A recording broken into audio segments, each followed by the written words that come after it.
Rebecca Quinn, also known as Becky Lynch, is an Irish-American professional wrestler who is currently signed to the WWE Raw roster and as of May 1st, 2024, the Women's World Champion. Becky signed a contract in 2013 to the WWE, and little did she know that her career in WWE would be world-breaking for the WWE Universe. Hi, I'm Cora. Welcome to my channel, CorasAtHerCorner, where I usually post a lot of scam baiting videos, but today we are going to mix it up a little bit as I want to review, as a WWE fan and a big Becky Lynch fan, and as a fellow author, Becky Lynch's new book, The Man, Not Your Average Girl. Now, as a Becky Lynch fan, is my review going to be biased? Probably. But we'll see how it goes. So let's go. I do want to put a warning at the beginning of this video, as some things may come up, such as the whole incident with Vince McMahon and Michelle Grant. The talks of SA may come up, along with ED, which rhymes for Schmeeding Schmorter, because YouTube has a problem with those words apparently, as Becky Lynch did go through some of that. I'm gonna give you a tiny bit of my history with being a fan of WWE. I grew up with my dad watching it, and the ones I really remember and I loved so much was Undertaker and Stone Cold Steve Austin. So I watched it at the beginning of the Attitude Era. After a while, my dad stopped watching it, so I wasn't reintroduced to the WWE until 2005, a month after one of my best friends had passed away. My friend would have it on over at her house, and I would kind of pay attention and got more and more into it till we were watching it all the time. Then I kind of faded out with watching it again around 2012 as my life was changing around with getting married and moving. So I wasn't back into the WWE again until 2019, sadly, after I lost one of my twins. So you could say WWE is kind of like a coping mechanism of grief for me. Now, when I started rewatching it, Becky was the Raw Women's Champion, but I've been watching it since. So here we go. At the beginning of her book, and this is really sweet, in an interview, she said that her dad would always misquote the Bible. So she has one of the quotes right here. If you bring forth what is within you, what you bring forth will complete you. If you do not bring forth what is within you, what you bring forth will destroy you. And she says, my dad, but also kind of the Bible. But she had to put at the beginning a warning from her that all these were in her point of view. I do like how she split off the book into 3 sections. There's the first season, which is the growing years. There's the second season, which is the wonder years. And the third season, which is welcome to the big time, which that's when she full on made it in WWE. Now, she did something that I always have a hard time doing being an author, which is she started off strong. She started with a good point. She started in 2020 while she's sitting there and freaking out how Vince McMahon is going to take her pregnancy news. You can tell throughout this book feelings coming from her, how the tension was with Vince backstage. Now that he's no longer, words going around that morale is better and people are happier. Vince was like a dark cloud in the company. And even the fans are happier because Vince McMahon was only looking out for Vince McMahon in the end. And it was horrible. But as she's contemplating on calling him, you can tell she's afraid to get yelled at. That's kind of the thing with Vince. Am I going to get yelled at? Am I going to get yelled at? But her words was she was expecting a verbal ass kicking. But then after that chapter, we go back to her childhood where she talks about her mom being a model and her father was the kind of person where his dreams were bigger than what he could conquer. Her mom was a model and ended up being a flight attendant. But she does go through the book that when her and her brother were really young, their parents split, but they still lived together. But she goes more into her childhood. But as a kid, she also talked about being bullied for a little bit for her weight.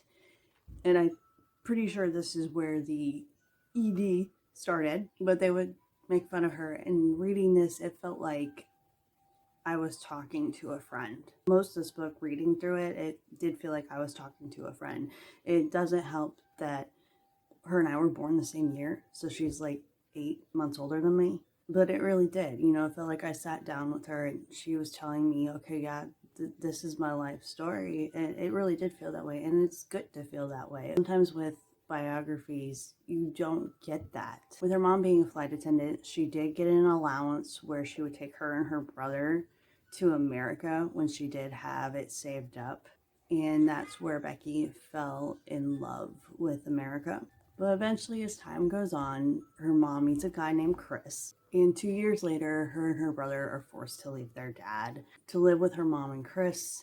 And she was not happy about this. This is where the teenage angst starts to come in. With having recently divorced parents, our parents split up in different times, different decades, and even different centuries, it seems like. I felt this too. So she really does, I believe in this book, hit good with emotion. But during her teenage angst, she got into stuff that's not great. But to deal with everything that was going on, her brother started rewatching wrestling.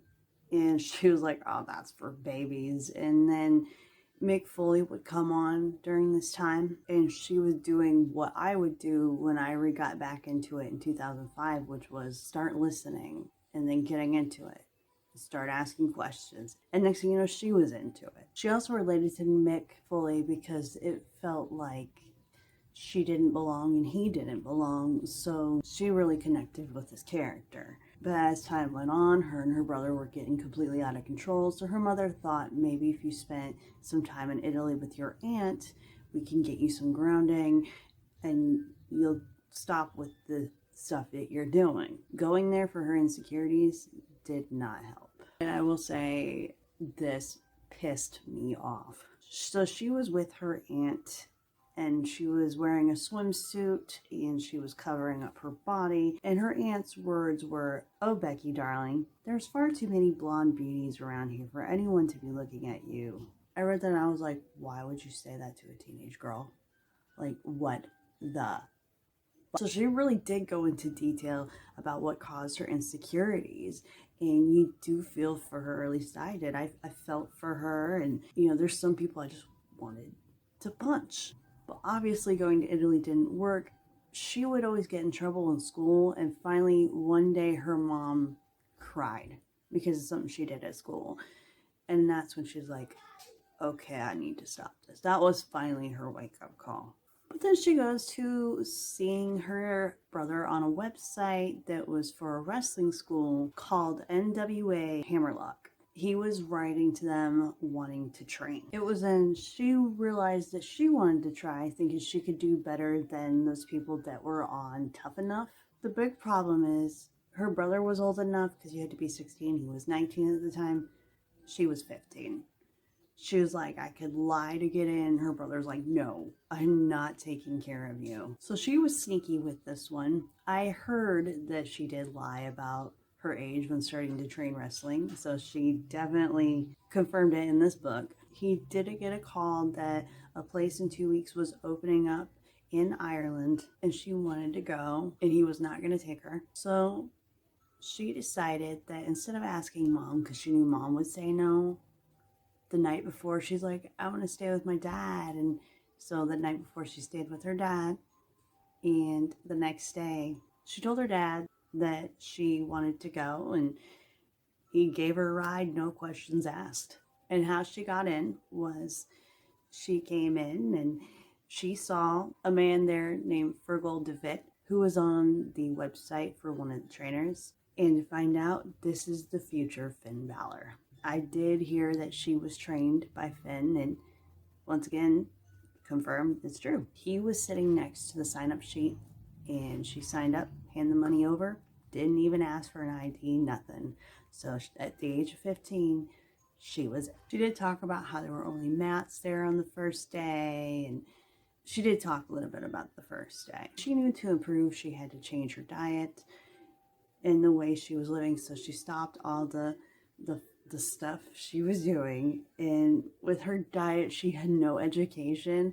Bread and water was like her main concern to eat. 2 months, the ring arrives finally, and they start practicing that on the first day with the ring. She did mention that the first time you use the ring, you end up with all these bruises and marks. And she didn't tell her mom where she was really going, so her mom found out about this. She did get into a fight with her mother. I wish she would have gone into more detail about it in the actual conclusion, because it doesn't feel like there is a conclusion to it.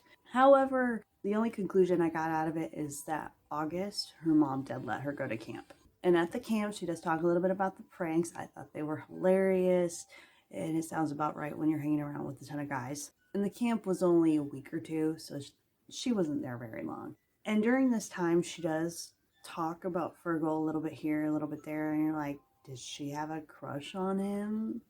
What's going on? But then we go forward to 6 months after she first started training, which was November of 2002. As she was the only girl, she was bummed because she was not going to really get a match because there was no other girls to go against. So they ended up putting her in a battle royal, which, if you don't know what that is, it's where you're technically like a group of people are supposed to eliminate each other by throwing over the rope. She was with 4 other people who sucked. That's where they put the sucky people there, she said. But with this fight, they didn't even learn to go over the rope yet, so they ended up, whoever fell on their back first was eliminated, so I guarantee that match probably did suck. However, she did get to valet her brother. She did go into little detail about the match. Usually throughout these matches, I learned there's not too much detail in them.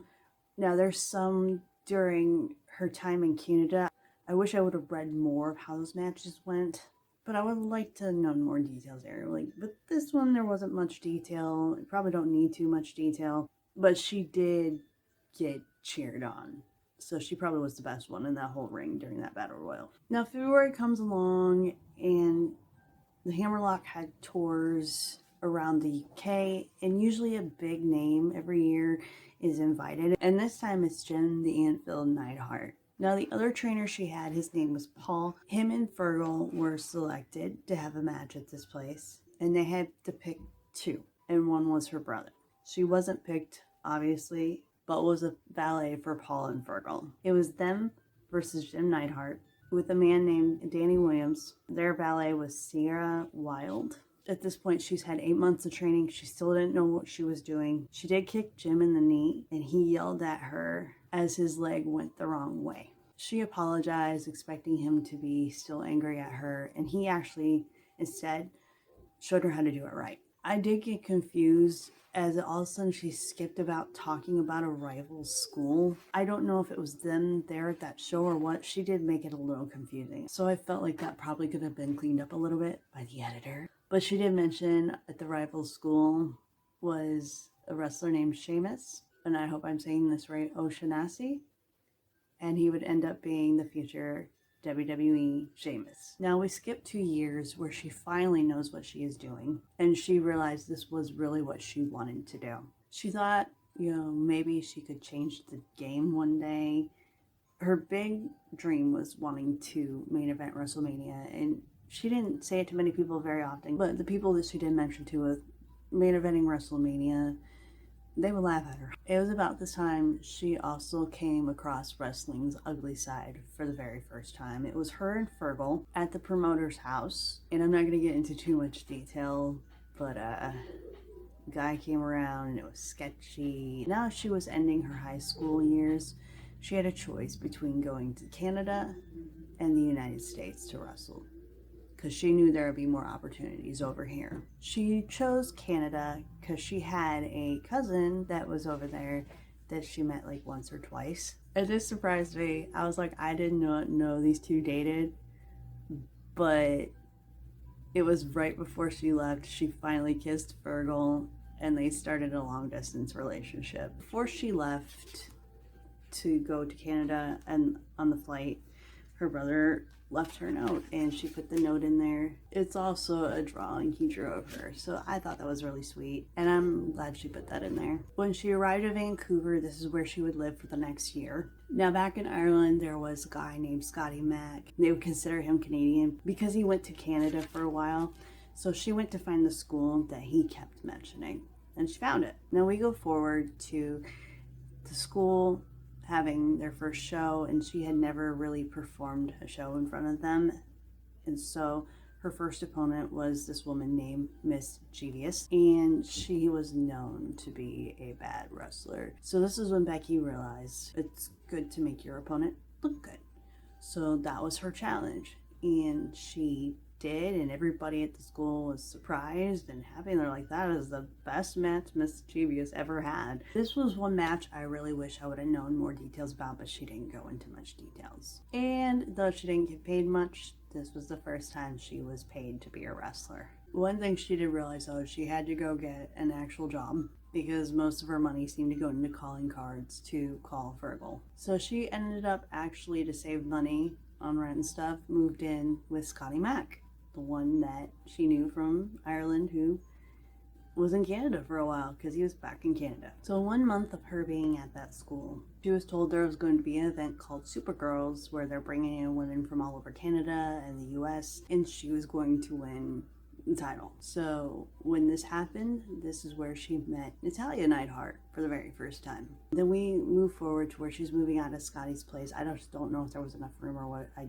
don't remember, or she didn't tell much. I just think I don't remember. But she ended up moving in with her cousin, and his wife ended up helping her with her diet. Now I'm going to be honest, if you look back at pictures of her then, she does not look fat at all. She looks beautiful. She looks fine. Eventually, Fergal moved to Boston and with family that he had, and she would visit. And then there was a time where they went down to Florida to meet up with this woman named Lexi. And she did this thing to where people have certain interests in wrestling type stuff. And she said she could get both him and her money if they would do some wrestling stuff. But we don't hear much more than that. So did she do it? Well, in this, Lexi asked her, if she ever thought about WWE. She's like, they don't want girls like us, because at this time they wanted skinny models, and they basically, majority of the women were models. Now, one of her dreams was to wrestle in Japan, and she finally got an invite to go there. And this part made me laugh, but she ended up going to Japan and did not have a work visa because the company didn't bring out that for their wrestlers. So she goes in through them, looking through her bag, and they didn't ask her any questions, nothing after they're seeing her belt or not even noticing her belt, because she ended up taking her belt with her. And she did a really good job at describing how it was like to walk into Japan. For somebody who's never been there, I think it was a good description. It was there she finally got her first experience of being surrounded by fans. The people in Japan, they loved her, but she ended up finding herself disgusted with herself because she was always complaining and stuff, and she realized the women were not really into what she was saying, and so she felt bad. And so Japan ended up being a bad time for her.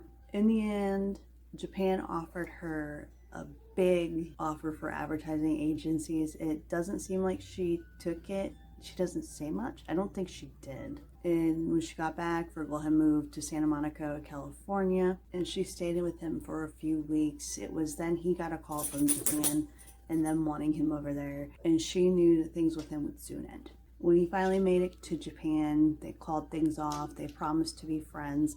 It seems like today they are still friends, especially working together. The fact that they can work on the same brand together means that it's true. They're doing really well with being friends. She went back to Canada, but got a call for this thing called Ring Angels in North Carolina, to where they would do custom matches along with lingerie shoots. She was afraid of doing the lingerie shoots, but I looked it up. She did do it. They're not bad, believe me. But the lingerie shoots were against her Catholic beliefs and what she felt women in wrestling shouldn't be doing, but she did it anyways because Lita does it. Lita is one of her biggest inspirations, and later on they will become tag team champions together. Now, she had made a promise with her mother she would go to college if she couldn't be a professional wrestler within, I think, a year. So she would have to go back to Ireland soon as her visa was running out. And with her being a free agent at this time, which means that she doesn't belong to any company, she can go anywhere she wants, she can sign with anybody she wants, she realized how it affected her with the way the women were being treated in the wrestling.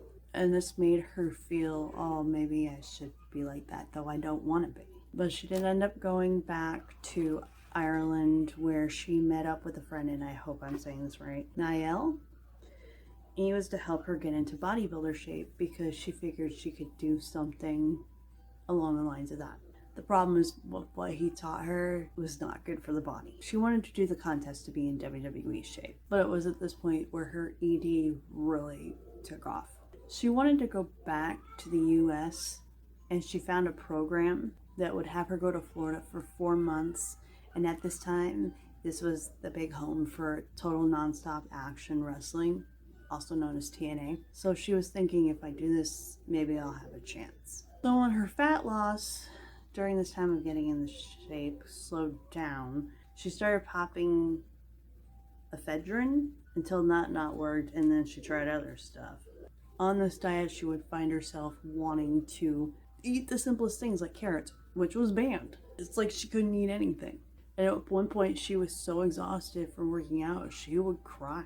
She did go 2 weeks before the competition on a food bender, and let's just say that food did not stay down. And during this time, Italy had become a hot spot for wrestling, and she was invited on the tour. She doesn't realize at this time, but her doing the stuff she did in Japan and in Canada really hyped up her popularity around the indie business. But in Italy is where she met 2 guys, one named Kevin and the other one Rami, who would later become known as Kevin Owens and Sami Zayn. And it was funny how she described them. It's exactly how I perceive them, seeing them interact. They're like an old bickering couple, and it was hilarious to be around them, and they were comforting and welcoming. They even let her join their little group of friends. She ended up getting hooked up with a venue in Germany where one of UK's most respected wrestlers on the indie scene, Doug Williams, had noticed she'd gotten a little thicker from all the stuff she was doing, and his comment was, "No more abs." Why would you say that to a woman? Like, what the fuck? But it was during Germany she ended up with a concussion and stitches that night. She did not want them to know what happened, but it was obvious. But the next day, she met a wrestler named Sweet Soraya in Norwich. And I was like, okay, that name sounds familiar. So I looked it up, and obviously it is WWE Paige's, also AEW Soraya. It was her mom. And that's also where she ended up meeting a teenage Paige. They had a match that night, and that was her last match for 7 years. And I was like, 7 years? You didn't do anything? So not much very later on, Mom finds out about the lingerie shoot. Now, if I didn't say this before, I'll say it again. Mom is a very devout Catholic, and she had rage in the tone of voice, and she talks a little bit about what her mother had said to her. During her time back in Ireland, she wanted to find a community like she had with the wrestling, and she ended up joining an acting class where she had fun. She got to know people. It was at this time she had already started her first flight as a flight attendant, and her mom on her first flight was her mom's last. So she got to fly once with her mom. But her mom did not want her to quit for an acting class, but the good thing is Becky did take this acting class because part of the WWE, that really helped. So worried about Becky, her mom sends her to a guidance counselor, and the counselor was horrible, according to Becky. So she ended up auditioning for an acting school in New York later on, and she got in. She had been hard on herself, and others were not helping, but eventually the confidence she lost back in Japan, she was getting back. However, about New York, she didn't get a visa in time, so she couldn't enroll. So she found a school in Dublin. Now, this school in Dublin had an exchange program where she would eventually go to Chicago. And that's where she left the airline for it against her mother's wishes. I do like how she gave a brief on leading up to the first play. Then we skip to where she goes to New York. I feel like it kind of skips around a little bit, but she could have made this book so much longer with more details. The funny thing going into New York, she thinks that she can live off $2,000 for the summer. So she ended up having to get a job. She went to an Irish bar. So this bar could not hire her as they were not hiring, but they did have a place upstairs for her to stay. So that helped her. until she finally got a call for a trial run, and they tried her out, and to find out she was basically like a waitress, and she finally got recognized one night being like, hey, are you Rebecca Knox? And they find out this was a future writer for WWE. And they recognized her as Rebecca Knox because that's what she went through over in Japan, that's what she went through in Canada. So she really did make a name for herself more than she thought. She did end up going back to Dublin and got a job at a family-owned health food store, which is where she learned more about nutrition, and it helped her but not cured her ED. Yeah, there was a gym not far from the college, because she finally did go back to college, where she socialized with a woman named Rachel and a guy named Joey. But she did get into that program where she's finally going to go to Chicago. And 2 weeks before her Chicago, her grandma had fell ill. We don't know much about grandma. She decided to go to Chicago anyways with her grandma still sick, because I think her grandma encouraged it.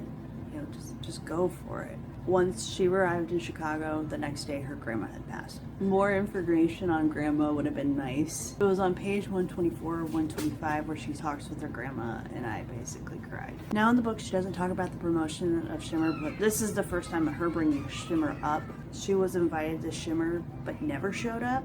But she decided to email them, and they ended up emailing back, even though she no-showed twice. It was there she met up with Sweet Soraya again and an older Paige. So she thinks everyone around her got bitter.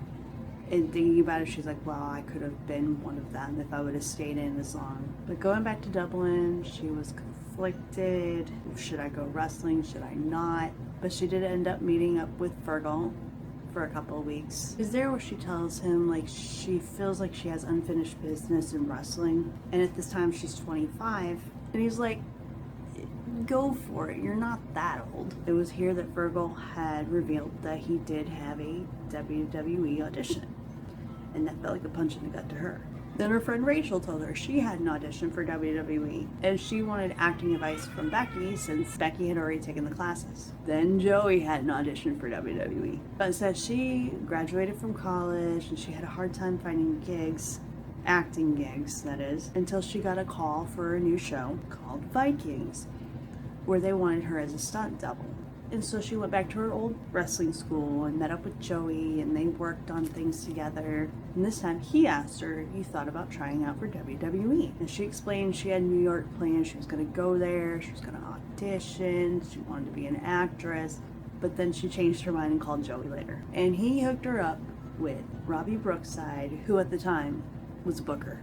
Now, with the whole Viking thing, I wish I could have heard more about that experience. She didn't go too much into it, but she goes back to having ring rust. Fergal helped her get rid of that ring rust, because when you're not in the ring for so long and you're a professional wrestler, you can have ring rust. It just happens because you're out of work, your body's not used to it. And then she goes and skips over to tryouts, to where everyone she had to be judged by. There was Canyon Seaman, who was the lead talent scout, the voice of my teen years, good old Jim Ross.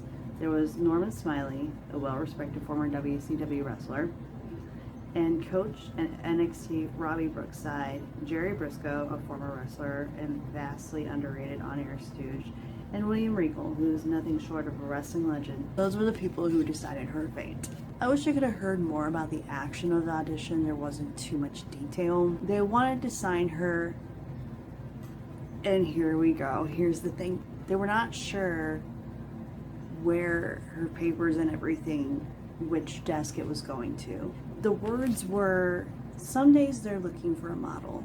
Other days they're looking for a wrestler. We don't know if you're going to end up on Vince McMahon's desk or Triple H's desk. Now, I'm guessing, because she never says, the models would have ended up on Vince's desk, and the wrestlers would have ended up on Triple H's desk. Because if you go back a couple years and you compare NXT to the main rosters, you can tell who's running what. You can tell the show that Triple H is running. You can tell the show that Vince was running. Triple H was more fun, more empowering to the women, more appealing to fans, where Vince ended up being, yeah, you're sexy, you're sexy, you're sexy, you're sexy. Okay, go out there and have a pillow fight. So I'm pretty sure all her information ended up on Triple H's desk And if it's true, I am so thankful for him. 4 weeks later, she got the call. She was going to be trained, go to NXT. She was excited because she knew she had a chance to main event WrestleMania, and a guy at the gym laughed at her. Women don't main event WrestleMania. With her freaking out, she was given advice on what to do, how to act, the culture back there. Just everything is supposed to be respect, handshaking, just the respect you're supposed to show one another. She did describe going into the training center for the first time. I do like the details that she put into it. This is where she's introduced to the legend and Hall of Famer, Dusty Rhodes, and he was going to be her promo coach. There was a woman there named Sarah Amato. She was the head coach for women, and Becky was dreaded working with her because she was one of the women in Japan where she felt like she failed. It was also there where she ran into Rami, aka Sammy, Aiden English, and Paige. She goes into meeting AJ Lee.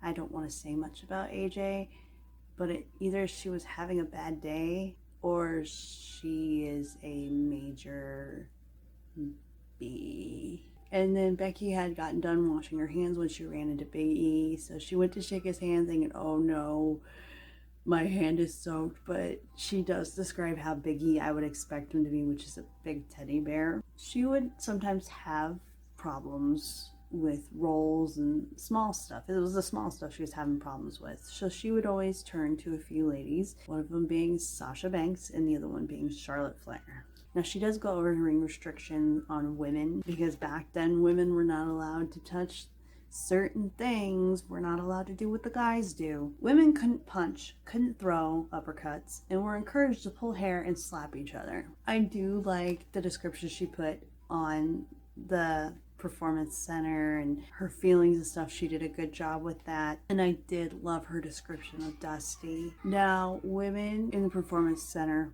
would start getting matches that didn't have prior experience, that didn't do much. So finally, Becky spoke up. She's like, I want a match. She then made her debut at a live event. She does go around how she picked her name. She wasn't sure, and eventually she knew she wanted her first name, so they eventually landed on Becky Lynch. She does talk about the hardships of training. I think it was enough information to give you a glimpse on the inside of what it's like to train. She does end up comparing how women were performing and stuff under Vince compared to Triple H in NXT. And you can tell there is a big difference. I'm glad she did let her opinions be known. Women are not treated well under him. We're under him.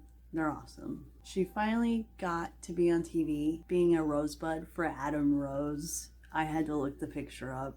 She looked so cute. And then we forward to her NXT debut. Probably the most embarrassing moment in her whole career was coming out with the jig. I do like how she talks about it. And then the aftermath, she becomes a jobber. And if you don't know what a jobber is, it's basically you're there to make the other person just look good. You're there to like pretty much get hit around, and then that's it. That's done. You're a jobber. So she talks. I was not sure what was going on. She doesn't get into detail of this, but there is a guy named Bill DeMott who had allegations of him. I had to look it up. I really wish she could have said more so I didn't have to look it up. But basically he was treating the trainees like crap, like he was physically abusing them and stuff. These are just allegations. I don't know the outcome, anything like that. So allegedly he was abusive to the trainees. And once he was gone, it was like a black cloud was lifted in the performance center and NXT. She then realized she needed to change her character. She tried the steampunk character and loved it. And then we go into Welcome to the Big Time. It starts with the call up with the teams to start the women's revolution, because we are going to have a women's revolution. I loved how she explained how she felt, how nervous she was. This was something completely new and different from her. This was a step towards her actually going to live her dream, not realizing she actually is going to live her dream one day. But one thing that she always was nervous about was job insecurity, and even now that's still a thing. You know, you don't know if they're ever going to let you go, especially under Vince. It was just random and it's a ton of people. Apparently now they're supposed to be changing how people are let go. There is a story of Mickie James, who's one of my favorites. Her stuff got thrown in a trash bag and given to her. It shouldn't have been like that in the first place, but that should have changed it then. But at this time it was starting to less because she's been brought up onto the main roster. She does talk about how things are run under Vince and how it felt backstage. I do like the details of that. The more honesty, I think, the better. If Vince is what Janelle Grant and other women claim to be, even some men, because he is like a tyrant. If he allegedly is the tyrant that he is, he shouldn't be there. He should be exposed. For that SummerSlam, they had the teams. It was like Team Bella, Team Bad, which was Sasha Banks in that one, and then her team, which was her, Charlotte, and Paige. When Team Bad was eliminated, people were chanting, "We want Sasha, we want Sasha." So she knew, Sasha was big. Sasha was great. The writers and Vince didn't do very well with Becky and Charlotte in the beginning. She goes into that when Paige turned on them, it just made her look like a badass instead of getting the sympathy they wanted. That's why it's always good to listen to the fans. And that's one thing Vince had forgotten. Now, when you're doing promos, you gotta realize that you're not doing anything personally, that it's all for show. However, some of the stuff they say can and will hurt. Such as Paige told her in the promo, "You are the least relevant woman here." And that hurt her, even though she did not mean it. Because when they went backstage, Paige was like, "That was great," and things like that can happen. Such as an old one, a really old one, is Bret Hart and Shawn Michaels. Bret said on Dark Side of the Ring, "Do you mind if I take a shot at your Playgirl magazine cover?" And Shawn's like, yeah, sure, go ahead. So when Bret said that, apparently it pissed Shawn off. So some people do take it personal when they shouldn't. But that's what Bret Hart claims. Back to Becky, she seemed to have some ups and downs during this time. And she goes into how WrestleMania 32 came to be. And that's where the awkward kiss of Becky and Ric Flair happened. She did go into detail how it was before, how it was during, how it was after. She did know it was coming. And when she got back stage, Lita hugged her and she had tears because she had always admired Lita. So something had happened where the fans were more for Becky all of a sudden as they had the brand split. Then they came out with the SmackDown Women's Championship. Now, Nikki Bella was originally supposed to win, but because people wanted Becky so bad, they changed it to Becky. And Becky became the first SmackDown Women's Champion. She did have a TLC match, which is Tables, Ladders, Chairs match with Alexa Bliss. She does go into how bad the creatives did with her reign, how it affected it. The TLC match, setting up tables, she does get into a little bit of how Wyndham Rotunda, aka Bray Wyatt, had helped her learn how to set things up. He even helped her put the match together while Alexa Bliss did all the promo and press stuff. So basically Bray Wyatt and Becky came up with that match. During this time, she's with a guy she calls the nice guy. I believe he was the UFC fighter. She's not going to say any names or anything like that. And I wish she would have put more detail in it, but she was having problems with him, but she was just with him just to, maybe this can work. Then I got the surprise. The nice guy proposed to her, and instead of saying no, he got her in the position where she would have said no. It would have been very awkward. So she said yeah. She talked about some responding to the engagement. My favorite was Colby, which is Seth Rollins. He's like, "What is wrong with you?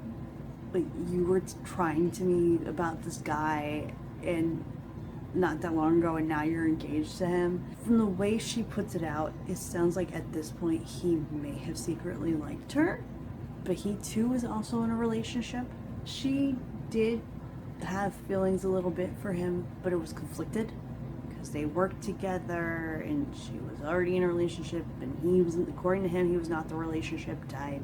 She did talk about Ronda Rousey as Ronda Rousey came around. She was very nice and respectful. She is how my husband described her to me, because when we started watching it, Ronda was gone, and I'm like, "What can you tell me about Ronda?" And my husband's like, "Yeah, she's like a cool and a dude type of way, but at the same time she's whiny brat. And so the way she described it, you know, she had all this respect for her, but the way throughout the book she describes Ronda's reactions, like, well, my mother would never talk to me again if I looked like I was about ready to tap. Wrestling and UFC are so different. Shut up and quit being a baby. Sorry to any Ronda Rousey fans, she just comes off as a baby, a respectful baby. She skips to WrestleMania where Becky is going to be put in a battle royale. She complained to Sammy because they usually put the people in the battle royale that they have no idea what they want to do with them and stuff. Sammy gave her good advice. Then back to her personal life, she talks about how the next time her and Nice Guy get into a fight, she's going to break things off. And it ended up being over a text. They were fighting over text. That's why she decided to break things off. It's like, it's okay. I've done bad too with a breakup. It's okay. But after this breakup, she was more invested in work. And then it goes into Money in the Bank, where if you don't know what Money in the Bank is, it's where you climb a ladder to get this briefcase that supposedly has a contract in there, and that contract gives you 1 year to cash it in anytime, anywhere, on any champion of your choosing. Then it moves into SummerSlam, and they wanted to give her a title shot between Carmella and Charlotte Flair, who had just came back from surgery. And it was around this time they wanted Becky to turn heel.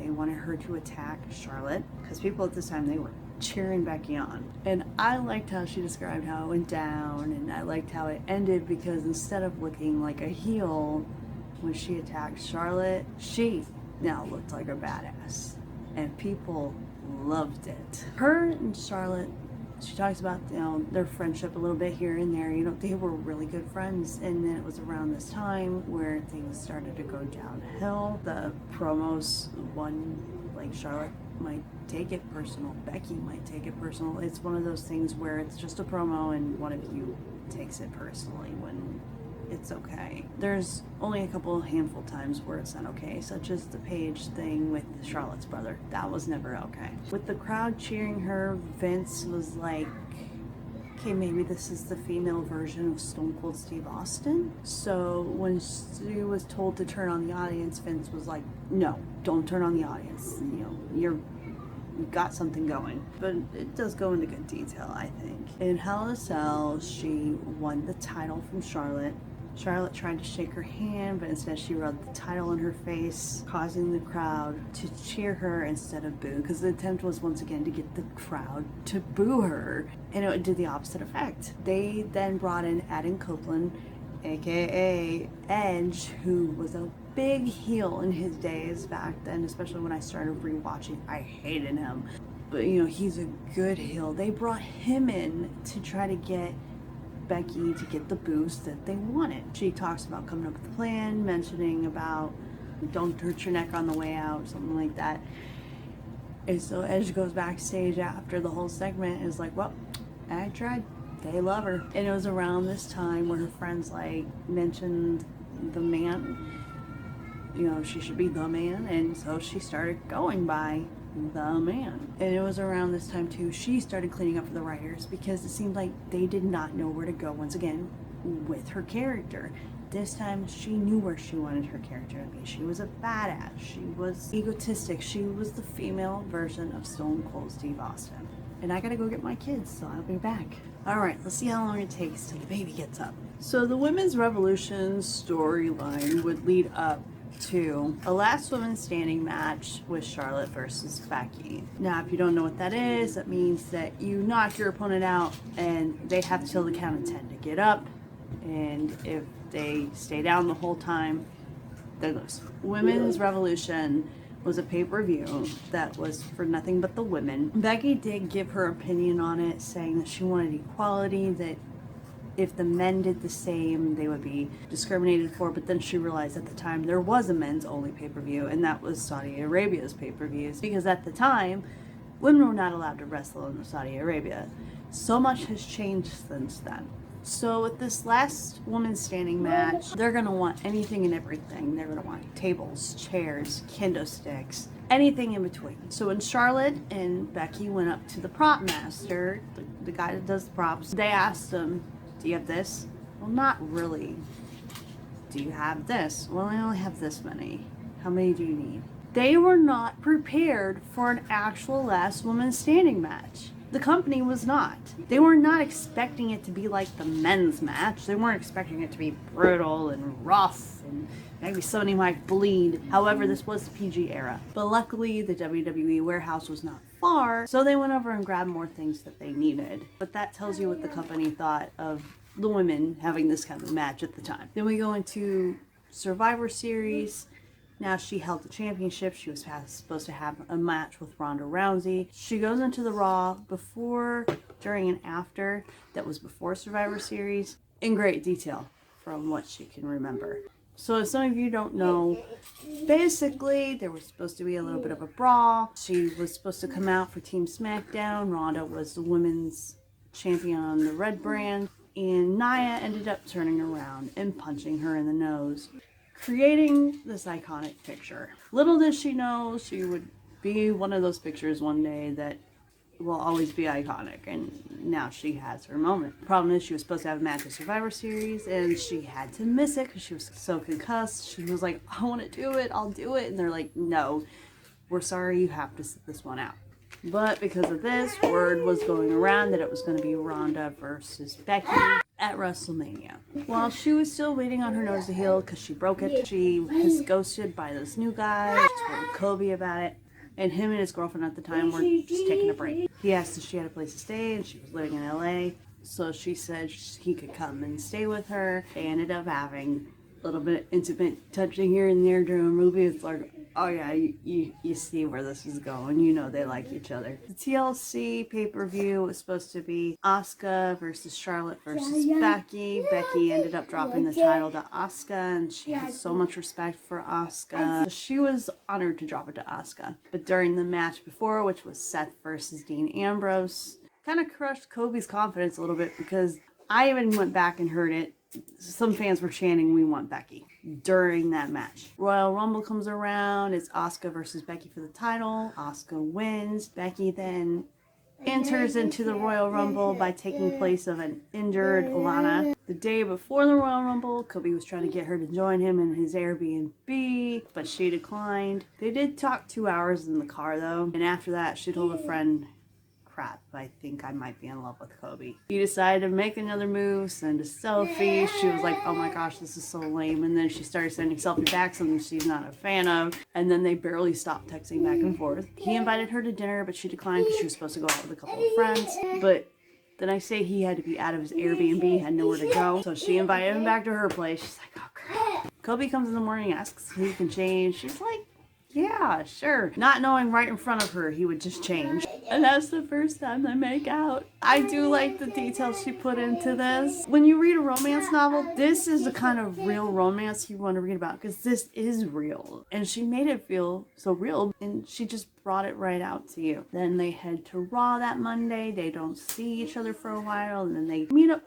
that night, and things happen. I'm gonna keep it PG here. There's children around now. She, tried telling Kobe they should just stop. He's like, what?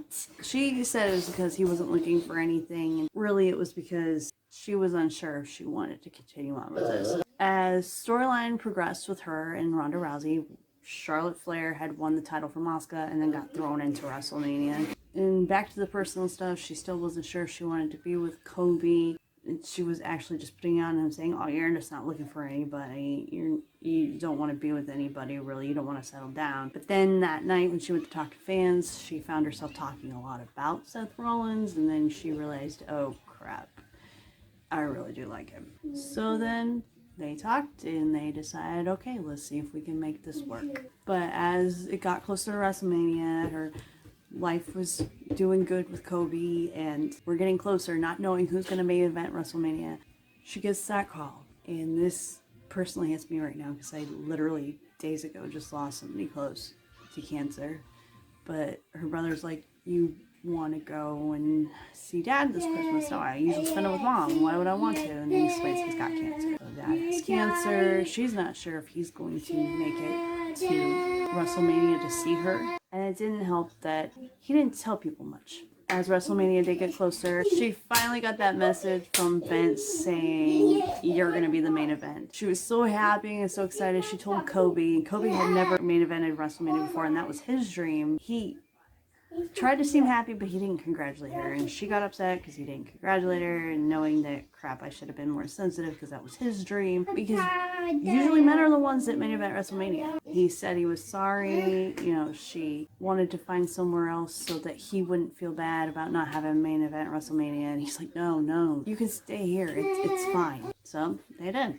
Now it gets to WrestleMania rehearsals. Ronda Rousey was late, so they started going over the match. Okay, this is what we want here, this is what we want there, this is what we want there. And then finally when Ronda showed up, that's when Ronda was like, no, my mother would disown me if I ever was close to tapping. Girl, it's a storyline, it's a performance. It's not UFC, shut up. So in here she talks a little bit about Brock Lesnar and how he was treated in the company, where him and Seth were supposed to go on before Becky and Charlotte and Ronda, and all of a sudden Seth and Brock got moved to the first match because her quotes were, what Brock Lesnar wants, Brock Lesnar gets. And the whole Janelle thing comes back up in my mind. The way she described on entering WrestleMania in the main event, it felt like you were there. She did a wonderful description. I loved it.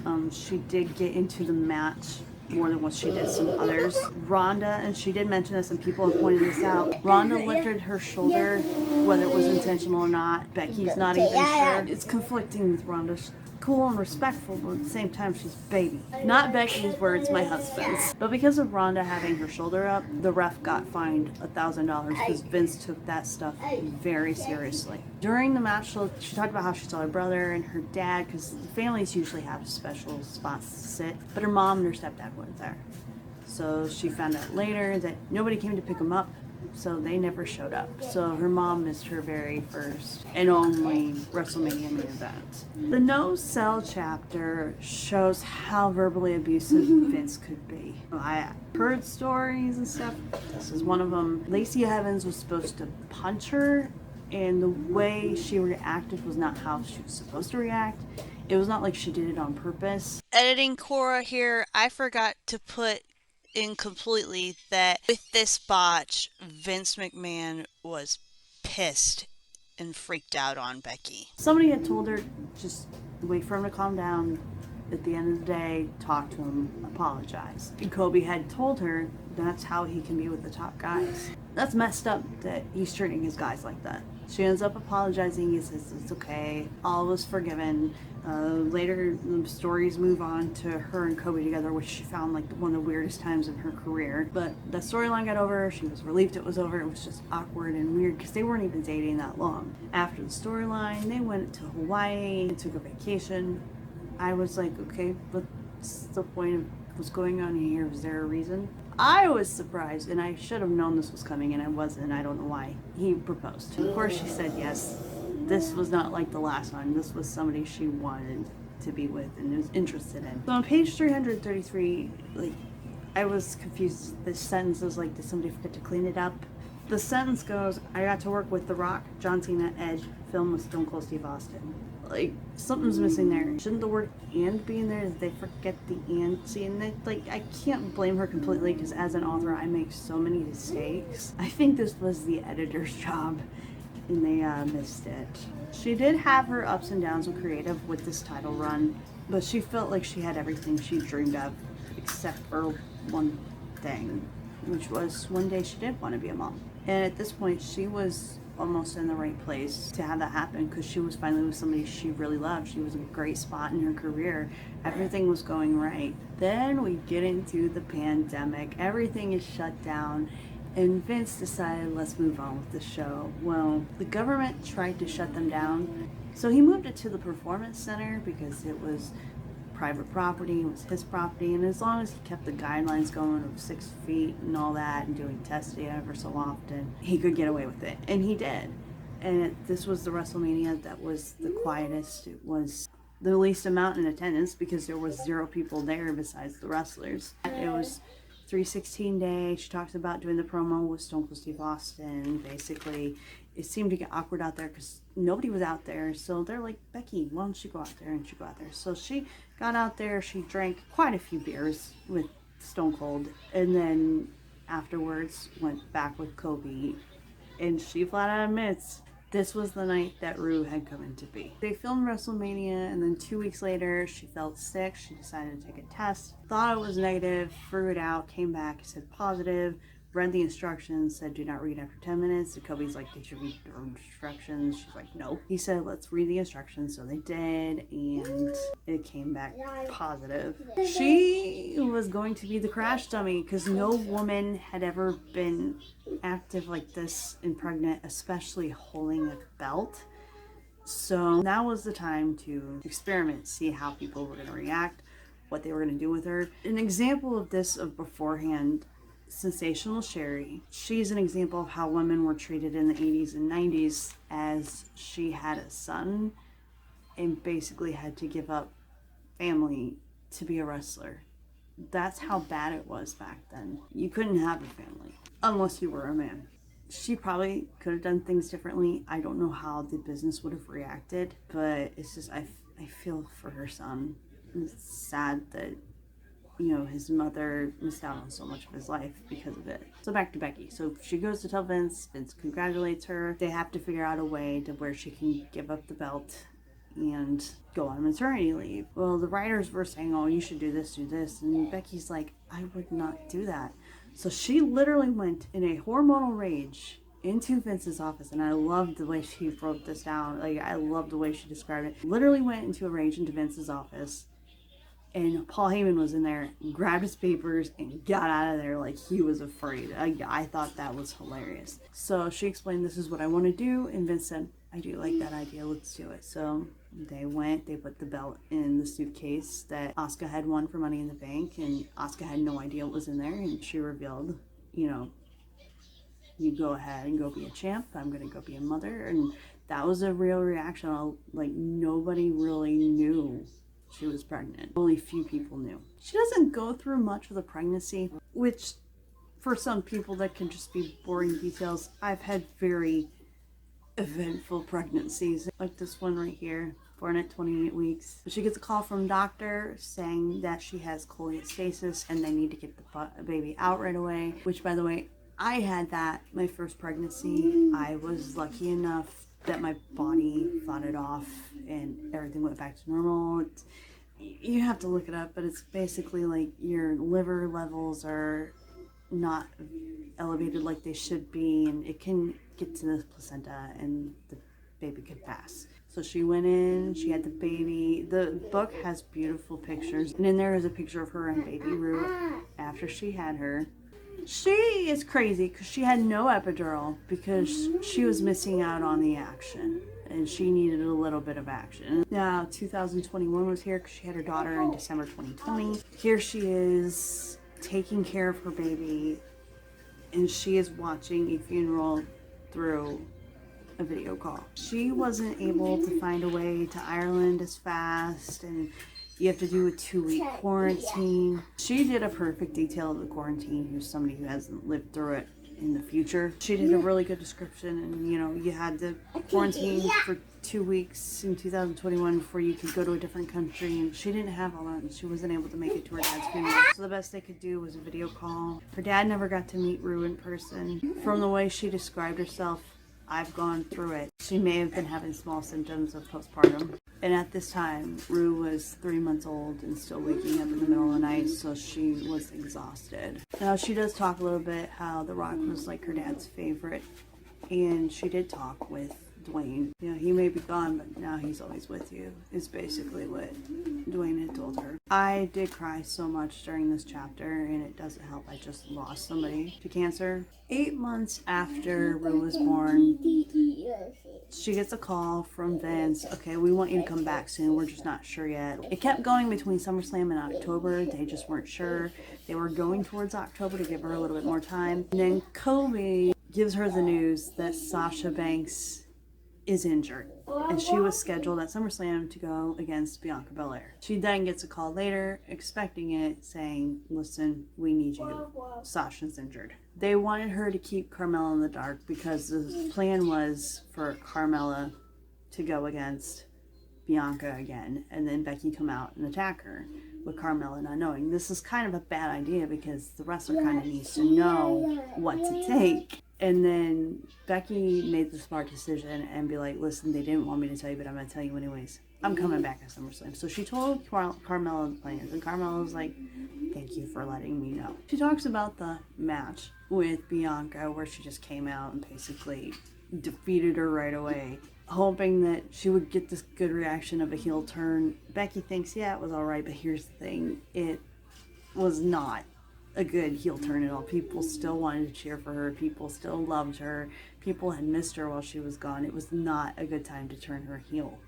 And it was not the right way to do it. So still, once again, a bad heel turn. And finally, after the first time Vince had left, Triple H made it right and turned her back to a babyface. And the epilogue just skims through events of like what happened, such as the title change between her and Charlotte, how that was not scripted, and Charlotte just kind of dropped it. And she went backstage and called her a crafty C-word. And she talks about Bianca after losing that with her, and she like, I know you don't know me, you can't trust me, but I promise I will make it all worth it. You know, WrestleMania's coming, we'll make you look great.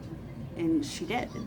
Reading this really was like talking with a friend, which I usually don't get that with those biographies. With the emotions, with the losses, and you know, she did really good. I did cry, I laughed.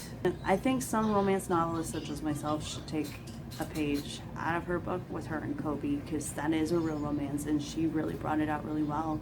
You know, she did wonderful for not even having a ghostwriter, so she did really well. There are other wrestlers' books out there. If you want me to do a review on one of those, I think Shawn Michaels came out with one long ago. I know Ronda Rousey recently came out with one. So comment down below if you think I should do another review. Other than that, I'll be back to scan baiting next week, and hopefully I get it done because it's an hour-long call and other scam stuff. So thank you for joining. If you like what you saw, check out this. Until next time, bye!